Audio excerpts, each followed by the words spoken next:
Trg Svetega Petra je danes dopoldne napolnilo okoli 11.000 članov vincencijanske družine, ki letos praznuje 400 let svoje karizme, povezane s svetim Vincencijem Pavelskim.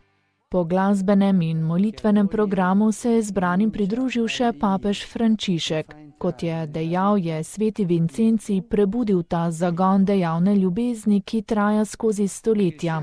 Vincencijansko družino je spodbudil, naj nadaljuje svojo pot ter ji kot smernice ponudil 3 glagole, ki so po njegovem prepričanju zelo pomembni tako za vincencijanskega duha kot za krščansko življenje na splošno.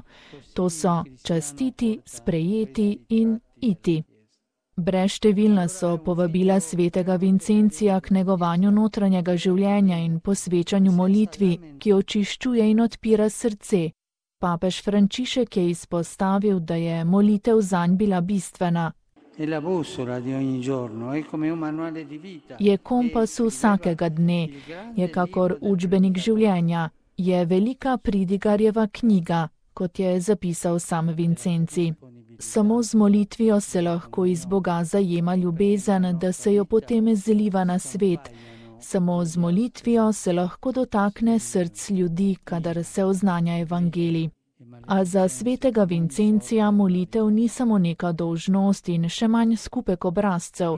Molitev je zaustaviti se pred Bogom, da bi bili z njim, da bi se preprosto posvetili njemu.